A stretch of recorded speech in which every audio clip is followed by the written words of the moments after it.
tous en Bénin, bienvenue. Vous devez, mesdames, messieurs, vous résoudre à vous serrer la ceinture. Vos sacrifices d'aujourd'hui justifieront la moisson de demain. On se le rappelle, la fameuse boutade qui aura marqué les esprits. Et ainsi s'adressait le chantre du nouveau départ, Patrice Talon, aux Béninois, aux premières heures de sa gouvernance. Dans l'attente de l'heure de la moisson Covid-19, de s'inviter dans la danse. Des appels à l'aide de se multiplient alors en direction du gouvernement. Dans la foulée, une cagnotte de plus de 74 milliards de francs CFA annoncée pour soulager les peines du grand nombre. Mesures sociales anti-Covid-19 au Bénin. Enfin, le ballon d'oxygène aux plus démunis. L'instant débat. Mesdames, messieurs, c'est tout de suite et maintenant avec nous sur ce plateau, comme je vous l'annonçais, un patron d'entreprise, jeune patron d'entreprise, un acteur politique, jeune aussi, en tout cas, osant bien la valeur, n'attend plus le nombre des années. Le Bénin de demain, ce sera avec la génération montante. A raison, la présence sur ce plateau. À ma gauche, Jaurès Sobossi, c'est son nom, directeur du Samia Sal. Il est le président de l'association qu'on ne présente plus, KS Afrique, vent debout pour un continent plus épanoui, où le développement reste la chose la mieux partagée. Jaurès Sobossi, bonjour. Bonjour monsieur le journaliste, bonjour les téléspectateurs. Merci. Ravi d'être des vôtres. Ok, on est aussi content de vous savoir à notre côté, en dépit des sollicitations. En face de vous, il n'est vraiment plus à présenter. Félicien Fayon, l'homme qui a décidé de prendre son destin en main. Le développement ne peut plus se faire sans la jeunesse. Il prend désormais une part active dans l'arène politique. C'est le regard du politique que nous aurons ce matin, pas forcément mandaté par sa formation politique, l'UP, le parti ayant le vent en poupe actuellement. Félicien Fayon, bonjour et merci de répondre à notre invitation. Bonjour Joël et bonjour à tous les téléspectateurs de Sika TV. Il faut répondre à leur façon. Une fois encore, vraiment merci à vous tous pour votre disponibilité, c'était pas évident. Que de peines liées, mesdames, messieurs, à la pandémie du coronavirus. Trouvant davantage les poches déjà éprouvées, l'État béninois, volant au secours de ses compatriotes, aura dégagé la fameuse cagnotte, 114 milliards, c'était pas gagné d'avance, pour soutenir population et entreprises. La nouvelle n'aura pas laissé indifférent bon nombre de concitoyens. Félicien Fayon, on est à l'heure de la moisson, et comme je le disais à l'entame, un événement inattendu, Covid-19, qui vient prouver plus d'un, et ensuite le gouvernement qui sort de cette façon-là, avec cette mesure d'accompagnement. Comment vous l'appréciez, avant qu'on apprécie la portée même? Mais je voudrais noter, avec beaucoup de compatriotes également, que cette décision prise par le gouvernement est une décision salutaire qui vient donc rassurer les populations de ce que le gouvernement du président Patrice Talon est vraiment proche des populations. Il sait ce que vivent les populations au quotidien et que même en silence, il prend des mesures en leur faveur et qu'il pense à elles. Et d'ailleurs, cette décision vient confirmer le fait que tout ce qu'il fait n'est que dans le sens donc du bonheur des populations. C'est vrai que des gens avaient critiqué le fait qu'il n'ait pris aucune décision pour aider un peu les personnes et entreprises touchées par les mesures restrictives prises par son gouvernement pour lutter contre la propagation du coronavirus. Ça avait fait beaucoup de bruit. Il n'avait rien dit, mais il faut reconnaître que le gouvernement n'avait pas pris beaucoup des décisions qui peuvent vraiment empêcher certaines personnes de fonctionner, comme ça a été le cas dans d'autres pays. Il y a eu un cordon sanitaire. Je crois que ce n'était que ça. Donc ça a juste empêché certaines populations d'une localité donnée de circuler donc, vers des communes données. C'était la décision la plus importante, sinon que le reste. Les gens n'avaient pas été empêchés d'exercer leurs activités. En dehors donc, des buvettes, des bars et des restaurants, qui donc avaient été fermés, et ça c'est parce que le gouvernement ne pouvait pas contrôler ce qui pouvait s'y passer. Et donc malgré cela, une décision a été prise pour soutenir ces structures-là qui ont fermé leurs portes pendant tout ce temps. Et ces populations, ces ménages qui ont souffert, qui ont été affectés donc, par ces mesures-là. Je trouve que c'est salutaire et ça nous rassure, nous autres, nous qui sommes donc bas peuple, nous qui constituons le bas peuple. Je pense que ça nous rassure. Merci à vous, Félicien Fayon. Oui, beaucoup attendaient une réaction du gouvernement en lieu et place. Ce fut à un moment donné du silence et ensuite cette réaction qui est arrivée. C'était ne l'attendait plus. Vous, de votre position, vous espérez vraiment cette réaction du gouvernement et quand c'est arrivé, comment l'avez-vous accueilli? Il faut dire que mes positions sont deux. Oui. La première, comme je l'ai dit une fois déjà, celle d'un chef d'entreprise et la seconde, celle d'un citoyen. Ok. Comme tout citoyen. Et d'abord, je commence par le chef d'entreprise, oui. Le chef d'entreprise a vu ces mesures comme une participation du gouvernement à l'allègement des charges salariales des entreprises qui remplissent certaines conditions, comme un apport du gouvernement en termes de subventions sur les intérêts qui devaient être payés sur les crédits que ces entreprises ont fait. Donc pour une partie des entreprises béninoises, surtout celles qui sont dans la légalité et qui remplissent les conditions établies par le gouvernement, c'est une subvention reçue directement de la part du gouvernement dans ces mesures de Covid-19. Et c'est à saluer pour ceux qui en bénéficieraient de ces conditions et puis de ces soulagements que met le gouvernement en place. Celle du citoyen aussi remarque qu'une partie du bas peuple a été prise en compte, notamment ceux qui n'avaient pas la possibilité d'exercer leur activité, que ce soit les taxibus, que ce soit les bars, les artisans d'une certaine catégorie, les coiffeuses esthéticiennes et autres artisans. Et il reste à voir les détails et l'application qui sera faite réellement pour que ces fonds débloqués aillent en direction de ceux qui en ont réellement besoin. Et c'est là la question à se poser, à savoir si la cible visée par ces mesures est la plus appropriée actuellement, si c'est la cible qui a la plus souffert de cette pandémie de Covid-19.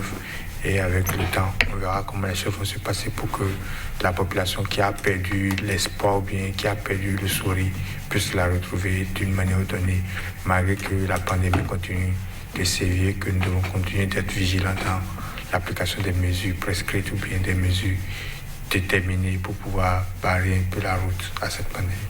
La cible visée est-elle la plus appropriée? Oui, c'est la question de droit qu'on peut bien se poser. Pour nos téléspectateurs qui n'ont pas forcément la portée ou la déclinaison des faits réels, on rappelle simplement le montant évalué à 114,12 milliards de francs CFA. Ces mesures sociales sont déclinées en 3 grands axes. Le premier, il s'agit d'un montant de 63,38 milliards de francs CFA au profit là, des entreprises. Deuxième axe, un appui de 4,98 milliards de francs CFA destiné là aux artisans et ceux et ceux de petits métiers importants.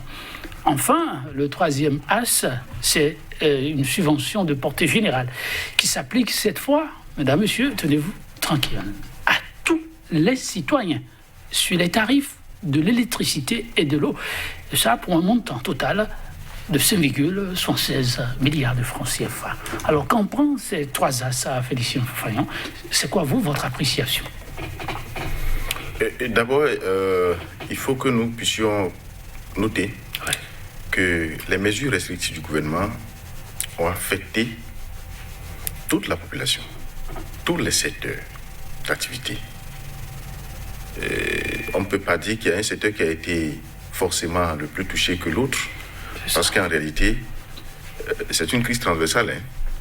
Si une agence de voyage n'a pas pu fonctionner pendant 3, 4, 5 mois, c'est que dans cette agence, il y a des gens qui travaillent, il y a des pères de famille, il y a des gens qui soutiennent d'autres personnes, il y a des gens qui ont inscrit des frères, des amis, des orphelins dans des écoles et qui doivent continuer par assumer donc leur responsabilité, leur rôle envers ces gens-là. Ils n'ont pas pu le faire. Et donc, vous voyez combien de personnes ça affecte jusqu'au niveau où ça peut aller. Donc, c'est dire que on ne peut jamais dire, et je ne pense pas que le gouvernement l'a dit d'ailleurs, que cette crise a affecté certains plus que d'autres. Mais le gouvernement a fait l'option, c'est ce que j'ai noté, d'accord, de s'intéresser à des couches qui ont été de façon immédiate touchées, affectées. En réalité, c'est ça, c'est ce que le gouvernement a fait. Mais plus tard, je crois qu'il y a eu des critiques, mais plus tard, le gouvernement apparemment améliore sa proposition.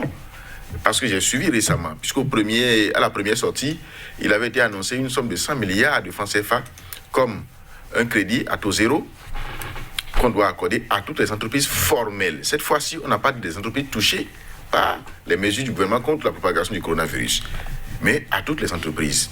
Il y a quelques jours, ce montant, je crois que selon l'annonce que j'ai suivie dans la presse, a été porté à 300 milliards de francs CFA. Ça veut dire que si vous avez une entreprise formelle et qui remplit les conditions qu'il faut, vous pouvez bénéficier des prêts, donc de ce montant-là. Pas que vous aurez 300 milliards, mais ça va être évalué naturellement. Et ça va être mis en place au niveau des banques et des SFD, des systèmes financiers décentralisés.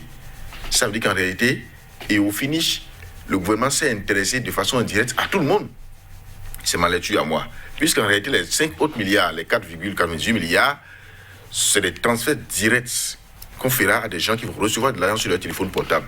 Je crois qu'actuellement, une opération de confirmation des personnes enregistrées est en cours et doit prendre fait, je crois, vendredi prochain. Donc pour ces gens-là qui vont recevoir des messages, d'autres vont prendre 45 000 francs par mois. Et donc sur 3 mois, ça fait 45 000 fois 3 qu'on va virer à ces gens-là par les réseaux de transfert monétaire. Ça va être fait de façon directe.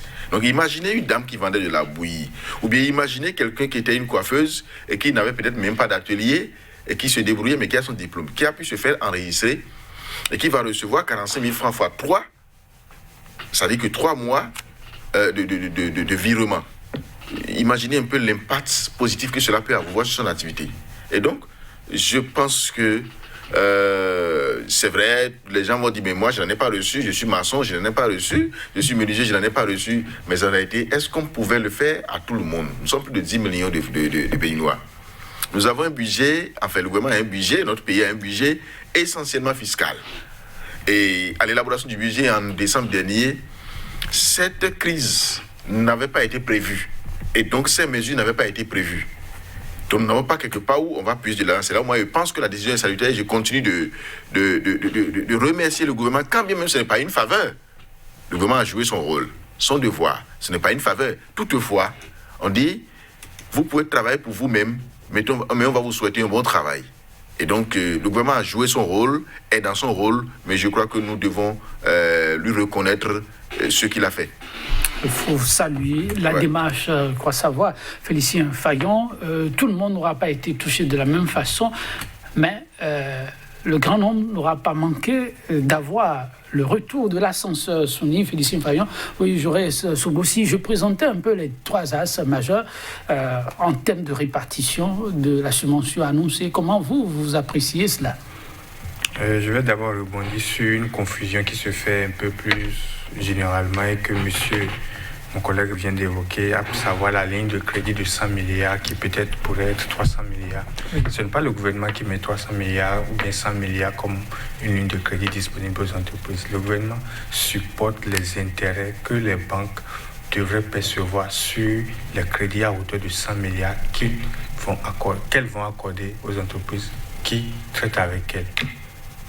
C'est une toute petite confusion que les gens se font souvent, mais qui est très importante de peut-être préciser. Pourquoi vous pensez que c'est si important? Est-ce qu'il y a une différence La différence, c'est que les entreprises qui vont bénéficier de ces prêts vont toujours passer par les filtres et les mesures drastiques imposées par les banques auparavant pour pouvoir avoir accès à ces prêts.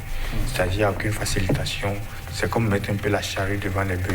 Le gouvernement agit sur le coût du crédit et non sur la facilitation d'accès au crédit. Le gouvernement agit en aval et non en amont sur la question de l'accès au crédit. Sur ce point-là, ce n'est pas l'agent du gouvernement qui va donner le crédit directement, mais c'est vrai que le gouvernement va supporter les intérêts qui vont être facturés par les banques sur ces crédits.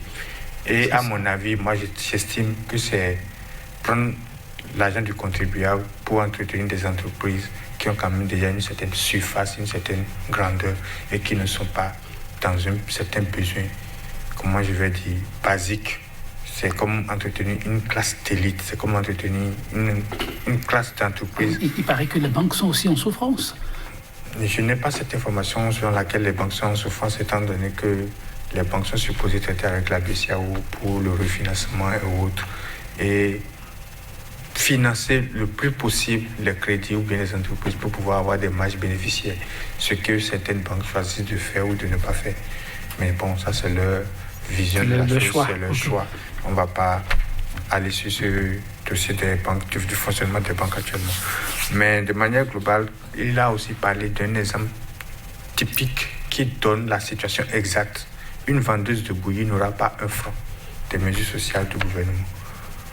Et vous pensez que c'est grave? C'est grave, parce que les vendeuses de bouillie appartiennent à la plus grosse catégorie. C'est vrai que les coiffeuses avec diplôme, attestation, vont en bénéficier.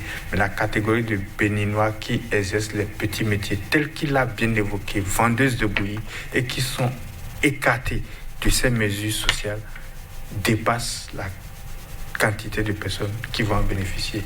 Et c'est là que le bas blesse un peu. Quand j'observe la réalité du terrain confrontée à la rigueur de la loi ou bien à la rigueur des papiers qu'on exige pour que ces crédits, pour que ces subventions aillent à qui de droit. Vous pensez que l'État a les moyens de pouvoir accompagner cette couche les fonds très importante qui sont utilisés pour ces mesures sociales sont des fonds attribués par des institutions internationales ou par des levées de fonds sur le marché sous-régional, par les bons Covid. Ce ne sont pas des fonds qui ont été puisés du budget préétabli auparavant, parce que nous avons suivi, que ce soit le FMI, la Banque mondiale, l'Union européenne ou les levées successives sur le marché de l'UEMOA, les montants que le gouvernement a récoltés, comparé à 114 milliards, nous avons une idée du cap qui s'est créé qui existe entre les fonds reçus et les fonds qui sont en train d'être dépensés. C'est à voir si on peut, par exemple, comme le Togo, faire une distribution systématique à toute personne qui n'a pas un revenu courant et qui ne pourrait pas être justifié, c'est-à-dire n'est pas employé dans une entreprise, n'a pas une possibilité de fonctionner, ce qui fait que même les émigrants, les conducteurs de taxi-moto au Togo, les taxis de toute catégorie ont bénéficié des mesures directes sur même les chômeurs, les personnes qui n'ont aucune source de revenus ont eu des financements, je crois, 2 fois par mois au Togo. Bon, ça c'est ce que le Togo a choisi de faire, c'est ce que aussi le Bénin a choisi de faire. Moi j'estime même déjà que l'enveloppe de 63 milliards consacrée à payer les salaires des entreprises qui ont déposé les bilans à la DGI régulièrement, qui ont déclaré leurs employés à la CNSS, constitue déjà une forme de privilégié, une catégorie. On reviendra sur. Vous avez évoqué deux aspects. Vous permettez, je me retourne d'abord vers votre vis-à-vis pour le premier aspect. Vous avez rebondi sur l'un de ces aspects. Félicien Fayon, d'après vous, est-ce qu'on peut demander à l'État de revoir un peu? L'État est dans la logique d'améliorer aussi au regard des réalités sur le terrain, avez-vous évoqué tout à l'heure. Mais votre vis-à-vis ouvre une autre fenêtre.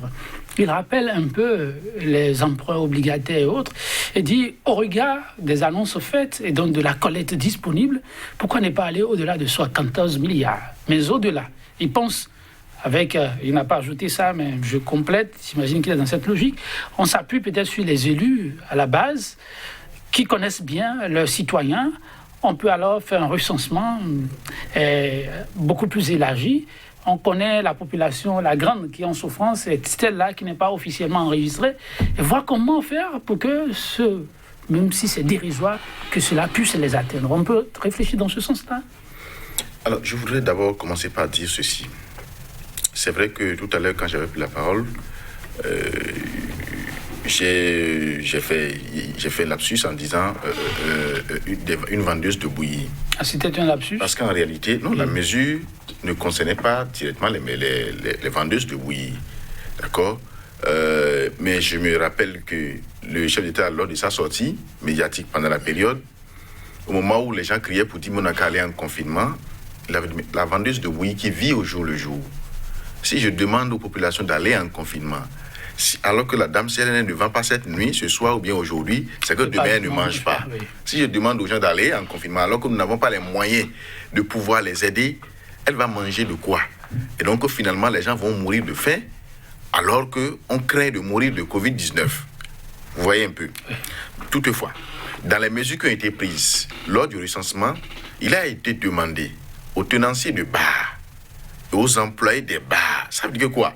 Ce n'est pas seulement ceux qui ont des bars et des buvettes qui sont concernés. On a dit tenanciers et employés de bars.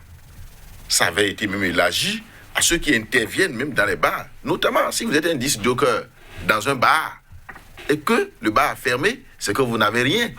Je crois qu'à l'époque même, des gens ont dit, mais si quelqu'un va du Tchatchanga devant un bar et que le bar a fermé, c'est que la personne est concernée. Donc, tout cela avait été invité à s'inscrire. Le communiqué est encore là. Et quand vous prenez par exemple le transport, le transport commun, les taxis, les Tokpa, on n'a pas dit le conducteur seulement ou bien le propriétaire du véhicule. On a même dit même les apprentis. Tous ceux-là sont concernés. Maintenant, les coiffeurs, coiffeuses, ainsi de suite, couturiers, tout cela sont concernés par les mesures qui ont été prises. Et donc, dire qu'on devait élargir ça aux vendeuses de bouillie, à celle qui a sa boutique, ainsi de suite, alors que cette mesure n'a forcément pas affecté directement, parce que tout le monde, parce que tout le monde a été affecté d'une manière ou d'une autre. Mais de façon directe, comme ça, le gouvernement s'est intéressé à 3 corps de métier que nous avons salués. Mais la vendeuse de bouillie avait été empêchée de vendre à quel niveau, à quel moment? Pour qu'on lui vienne 45 000 fois 3 pour dire qu'on compense. Je pense que à celle-là, par exemple, oui, il y a des mesures qui existaient déjà avant le coronavirus, notamment le microcrédit aux plus pauvres, de 50 000 francs, qu'elle peut prendre et ne payer pratiquement rien dessus, parce qu'on peut, c'est comme vous payez à peine 5 000 dessus sur 6 mois. C'est rien du tout pour une vendeuse de bouillie. Donc, ces mesures existaient déjà. Pourquoi alors essayer d'en inventer d'autres? Je ne sais pas.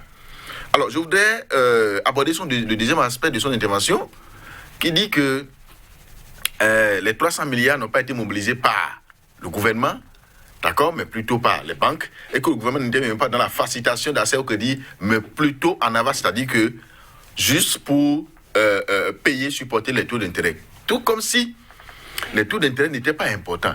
Tout comme si des entreprises n'ont pas fermé parce qu'elles n'ont pas pu payer des taux d'intérêt des prêts faits au niveau de certaines banques. Tout comme si ces taux-là sont négligeables et ne signifient rien pour les entreprises. Je crois que quand c'est un chef d'entreprise qui intervient et qui s'exprime comme ça, c'est comme si, bon, quand lui il va au niveau d'une banque faire un prêt, ce qu'on lui demande de payer comme taux, c'est rien du tout pour lui. C'est de ça qu'il s'agit. Alors, l'initiative est venue de qui? Du gouvernement ou bien des banques et des SFD? C'est de ça qu'il s'agit en réalité. Pourquoi on n'a pas dit 300 milliards? Pourquoi on n'a pas dit 1000 milliards? Pourquoi on n'a pas dit 50 milliards? Ça dit que le gouvernement a pris une initiative. Le gouvernement a échangé avec ses partenaires, que sont les banques et les SFD. C'est de ça qu'il s'agit en réalité. Vous dites, je prendrai, je vais supporter. Donc, ce qu'on a, c'est exclut le gouvernement. Oui. Exclut le gouvernement, d'accord, de cette mesure-là et négliger un peu sa participation, mais son apport. Je pense que ce serait, je ne dirais pas faire preuve d'ingratitude, mais ce serait quand même un manque de reconnaissance. Alors, d'accord, à l'endroit d'un gouvernement quand même qui a pris une décision, qui a pris une mesure qui, au finish, en réalité, nous arrange. Quand on parle des emprunts obligataires, quand on parle des fonds qui ont été levés au niveau des institutions, et qu'on dit que ce n'est pas des fonds mobilisés sur le budget national et donc que ça n'a rien à voir, mais c'est à croire que les emprunts obligataires que nous faisons ne sont pas remboursables par le budget national. C'est à croire que c'est des dons que les gens nous font. Alors que c'est des prêts que notre gouvernement fait, en réalité. Et c'est nous qui payons après. Et donc, c'est toujours le budget national. Ensemble, le gouvernement a été raisonné. Le gouvernement est dans son rôle. Le gouvernement fait son devoir. Ce n'est pas une faveur. Puisqu'en réalité, le gouvernement fonctionne avec qui? Les fonds que nous-mêmes, nous cotisons. Toutefois, il faut donc comprendre la démarche. Que le gouvernement fasse un retour, je crois que c'est salutaire. Ok. Ouais. Donc, monsieur Soboussi, vous avez suivi Félicien Fagnon. Si le gouvernement est resté dans cette logique, ce n'est pas sur un coup de tête, c'est après un certain nombre de dispositions prises, d'abord en amont, mais aussi en concertation. Mais alors, il faut comprendre que ce qu'il y a lieu de faire, c'est plutôt ajuster et voir comment faire en sorte que ce qui se profile à l'horizon ne soit préjudiciable pour personne. Car on n'est pas encore sorti de l'auberge avec Covid-19. Je suis d'accord entièrement. Il faut préciser que j'ai observé les mesures prises par plusieurs pays dans ce cadre de Covid-19. Je n'ai vu aucun pays prendre la mesure de supporter les intérêts sur les prêts accordés aux entreprises. J'ai par contre vu que beaucoup de pays ont fait des dépôts de garantie pour permettre à ce que d'autres acteurs économiques puissent avoir accès au crédit. Et ça, c'est notre déliance que vous faites. Je suis en train d'analyser les actions sociales que le gouvernement a posées spécifiquement sur ce fonds de bonification qui permettra à ce que des banques puissent être payées sur les crédits, sur les intérêts de crédit qu'elles devaient percevoir sur les entreprises. En France, par exemple, je l'ai déjà dit une fois, c'est 350 milliards d'euros qui a été déposé comme fonds de garantie pour permettre à ce que d'autres acteurs ou bien des entreprises déjà existantes puissent avoir accès au crédit, sur lesquels ils vont payer l'intérêt habituel qui se payait avant.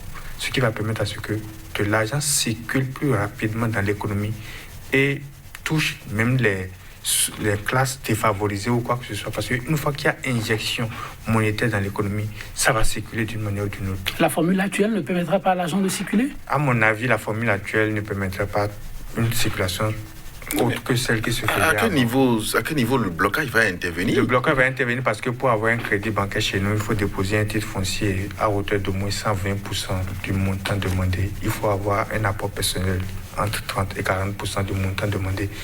Et ces deux conditions à elles seules empêchent que des acteurs nouveaux puissent les remplir et obtenir du crédit pour mener leur activité. C'est cette condition que, par exemple, même des pays que je vais estimer être dans la même gamme que nous, à savoir le Tchad, ont créé un fonds de garantie de 30 milliards, où le ministre de l'économie a dit que ces jeunes qui n'ont pas la possibilité d'avoir des garanties exigées par les banques pourront aller obtenir ces crédits pour pouvoir exécuter leur action et permettre à ce que l'argent circule dans l'économie. Le gouvernement est à l'écouter pour en faire une addition. Pourquoi pas? Un instant. Et de mettre de l'argent en circulation plus que le volume qui y était avant et non de quand même peut-être créer cette... je prends ça à titre de contribution. Pourquoi pas? Le gouvernement peut voir ce qu'il y a lieu de faire. Vous permettez. Sur la question des entreprises, vous avez démarré une analyse. Je vous ai demandé de permettre à ce que votre vis-à-vis réagisse par rapport au premier volet abordé. Vous pensez que c'est permettre aux veaux gras d'être plus gras? Oui, parce que même si on prend la toute première mesure dont vous ne parlez pas certainement, c'est que toutes les entreprises qui ont fait des contributions à l'État et dont les noms passent à la télévision nationale vont être remboursées par déduction de leurs impôts. Toutes ces entreprises qui ont fait dons? Qui ont fait des dons à l'État, dont les noms passent à la télévision, vont être remboursées par déduction de l'impôt qu'elles devaient payer. Moi, j'estime quand même que ce sont des gens qui ont atteint des niveaux d'aisance et qui ont estimé qu'ils pouvaient prendre de l'argent et contribuer, mais leur rétrocéder cet argent au lieu d'augmenter peut-être la marge des 4 milliards fixés pour les petits artisans ou bien... Non, c'est officiel ce que vous dites là? Très officiel, c'est bien dans le compte rendu des ministres.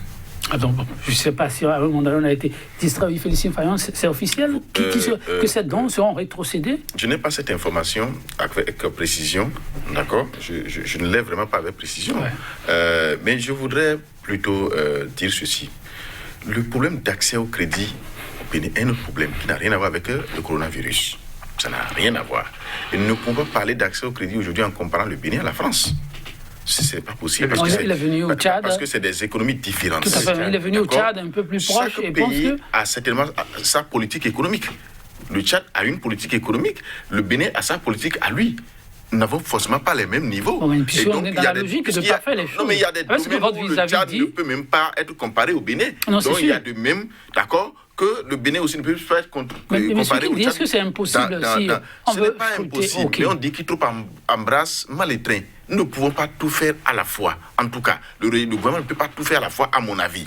Parce que nous ne pouvons pas tout le temps accuser le gouvernement de ne pas tout faire, de ne pas satisfaire. Ce n'est pas possible. L'accès au crédit, c'est un autre problème. Et je crois que la solution est en cours parce que notre pays est en train de rédiger en ce moment, à ma connaissance, d'accord, une stratégie d'inclusion financière. En ce moment, c'est en cours de rédaction pour permettre aux gens d'avoir accès au crédit. Ce n'est pas forcément les grandes entreprises, puisqu'en réalité, le problème que M. Sobosi pose, un problème qui existe véritablement, mais qui en réalité ne constitue pas véritablement, à mon avis et à mon entendement, un problème. Moi, j'ai mes soeurs, j'ai ma femme même qui travaille avec des institutions financières, qui va faire des prêts au niveau des structures des SFD à la base. pour pouvoir tourner son petit commerce. L'accès pour elle n'est pas un problème parce que les garanties et tout ce que les gens ont demandé, elle les fournit et elle prend des prêts. Mais aujourd'hui, si on lui dit que, madame, vous n'allez plus payer les taux d'intérêt parce qu'en réalité, les plaintes qu'elle ramène souvent, c'est que quoi? Les taux sont forts. Mais si aujourd'hui on lui dit, pendant un an ou bien pendant cette période-là, vous ne payez plus le taux, mais vous venez juste faire le prêt, mais imaginez combien de fois elle va être contente. Et donc, des entreprises qui n'avaient pratiquement pas de problème à céder au crédit, puisque quand même on parle de 120%, d'une garantie d'une valeur de 120%, et puis d'autres fonds de 30 à 40%, quand on en parle, des entreprises en ont, et fournissent à chaque fois. Pas toutes les entreprises, je suis d'accord, mais des entreprises en ont, et fournissent ça, et ont des crédits. Je dis, le problème, c'est le taux d'intérêt. Mais aujourd'hui, le gouvernement dit, je prends en charge, en tout cas pour une période donnée, le taux d'intérêt. Je pense qu'un bon entrepreneur, un bon chef d'entreprise doit pouvoir saluer cela et encourager cela, et souhaiter même que cela perdure pendant longtemps. Je fais partie des entreprises qui remplissent les conditions bancaires. Alors, je sais quelle est la difficulté pour remplir ces conditions bancaires, surtout pour les jeunes entreprises. Et si j'aborde cette question, vous pensez que la question de l'accès au crédit n'a pas sa place de citer dans les mesures sociales pour la lutte contre une pandémie, mais pour la lutte contre les effets pervers d'une pandémie sur une économie nationale? Pourtant, c'est la clé principale, c'est le noyau principal. C'est la même chose que la Chine a faite, c'est la même chose que les États-Unis ont faite. La Fed, c'est-à-dire la Réserve fédérale aux États-Unis, est allée jusqu'à exiger que le minimum de crédit à accorder soit de $500 000. Ça fait environ 300 millions de francs CFA. Pour que l'argent circule le plus rapidement possible. Vous pensez que dans l'économie. C'est la toute première aller mesure. À cette école? C'est la toute première mesure que toutes les banques centrales du monde ont prise. Vous avez la pays-là. Je parle de tous les pays du monde. Nous sommes dans le monde. Donc même au Togo, ça a été fait. Au Burkina, ça a été fait. Au Nigeria, au Niger, ça a été fait. Tous les pays de la zone CFA... Vous permettez Félicien Fayon, et il va évoluer dans son développement. Tous les pays de la zone CFA peuvent être considérés comme un seul pays, étant donné que la politique économique dans ces pays est rédigée ou bien est mise en exercice en collaboration avec la France, et que nos dirigeants ne font pas ce qu'on appelle des inputs de leurs objectifs de développement dans cette politique économique. C'est pas parce que le Togo, le Burkina, le Niger n'ont pas fait quelque chose que des pays étrangers ont fait, que des pays développés font, qu'on va dire que le bien ne va pas le faire. Oui, je vous ai dit, le pays, malgré que le Tchad soit dans la zone CFA, le Tchad a fait exception en mettant en place un fonds de garantie pour pouvoir permettre à ce que, malheureusement, beaucoup de personnes n'ont pas suivi, mais l'intervention du ministre tchadien de l'économie a été très limpide et claire. Nous voulons que l'argent aille rapidement dans l'économie. C'est la seule façon de pouvoir lutter contre les effets pervers d'une pandémie telle que Covid. Une question avant d'évoluer. Vous pensez qu'à l'étape actuelle, connaissant la situation économique, financière du Bénin, elle est, c'est vrai, pas catastrophique, avec aussi les ambitions qui sont celles de l'équipe dirigeante, que le Bénin peut aller vers une telle option?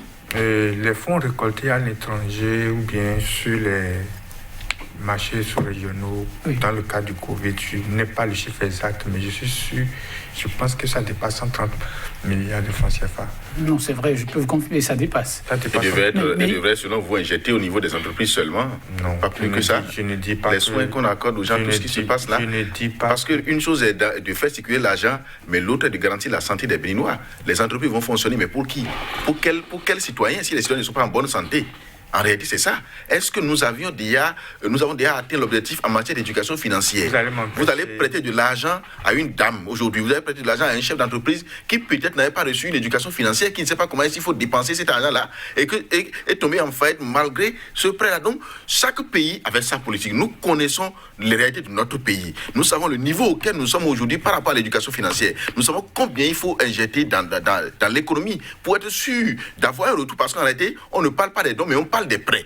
En dehors de cela, on a fait des expériences par le passé avec le FNPEJ, vous vous rappelez bien, avec les crédits les prêts qui avaient été faits à des jeunes à taux zéro, mais qui sont partis acheter des véhicules, qui sont partis construire des maisons. Et donc, pour revenir aujourd'hui à ces expériences, il faut d'abord une étude. Il faut d'abord faire un travail de conscientisation. Il faut d'abord une éducation, ce qu'ils appellent éducation financière. C'est vrai, il y a une direction générale de la microfinance qui fait un travail dans ce sens aujourd'hui. Toutefois, est-ce que nous avons déjà atteint le niveau qu'il faut pour dire qu'il faut que l'argent circule? Que l'argent circule seulement. L'argent ne va pas circuler. Tout le monde ne sait pas dépenser l'argent. Tout le monde ne sait pas dépenser l'argent. Votre message, on l'a compris, vraiment c'est clair. Votre vis-à-vis pense franchement qu'il y a des préalables qui ne motivent pas sérieusement l'État béninois à s'engager sur votre piste. Nous sommes un pays sous-développé. Oui.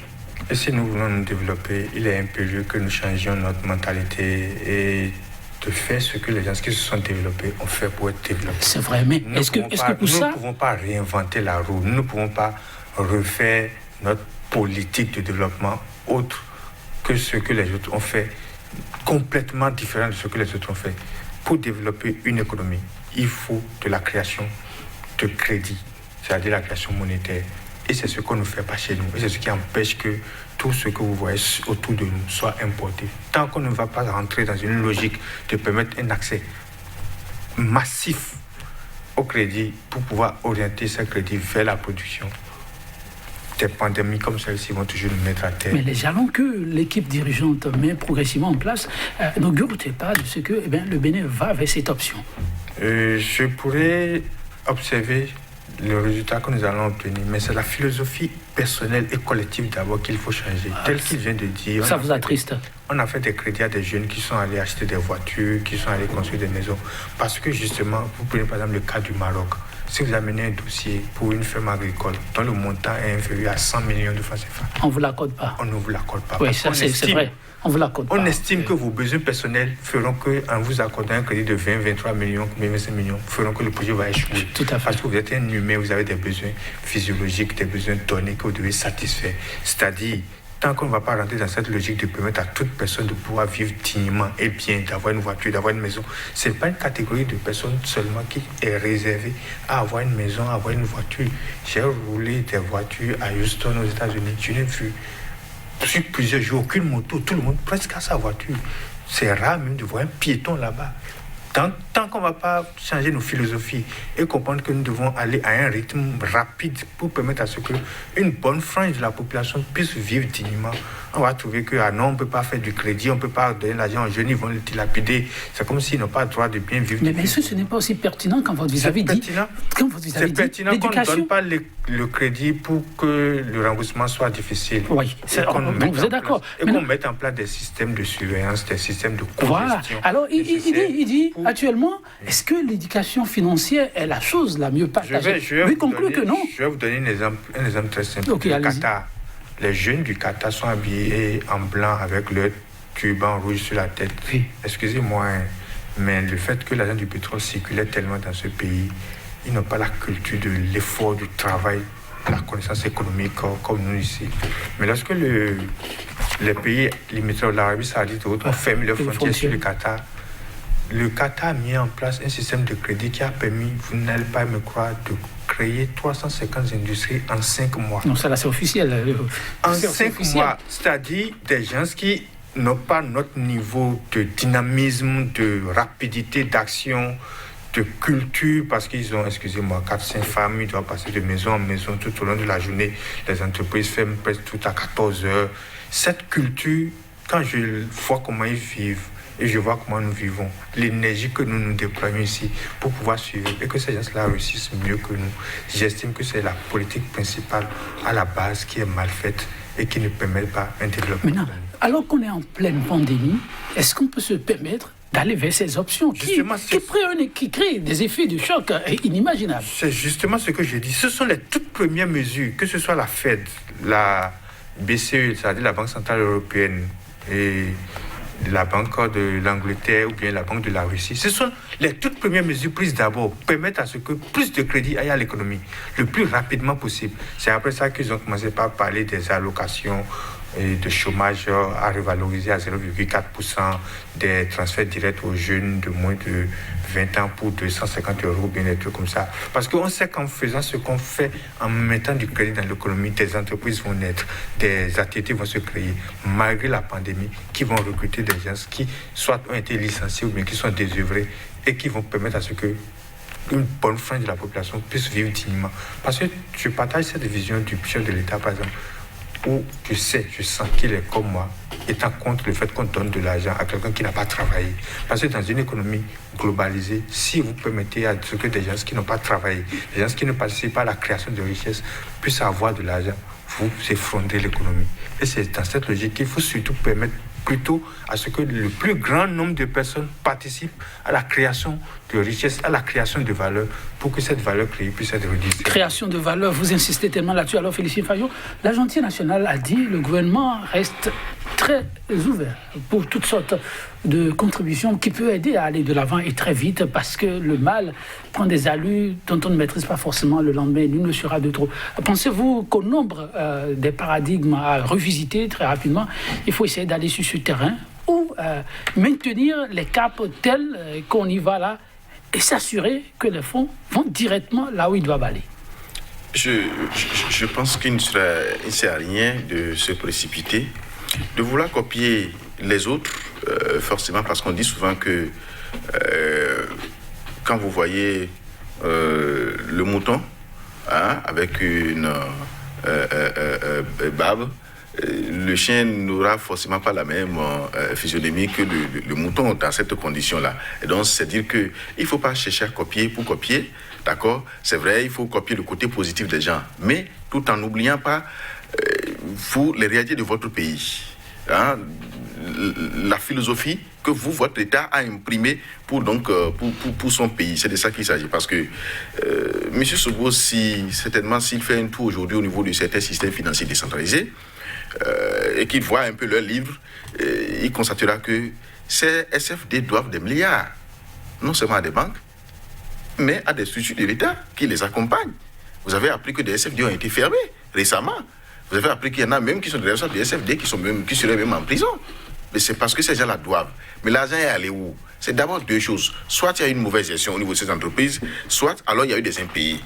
C'est pour ça que je dis que ce n'est pas que l'objectif est d'injecter de l'argent seulement, mais il faut savoir vers où injecter cet argent et à qui donner cet argent. Est-ce que nous sommes prêts aujourd'hui? À l'heure actuelle, des répartitions, des ajustements pour vous s'imposent-ils? Et quels doivent-ils être pour espérer que le grand nombre puisse être vraiment impacté par les mesures?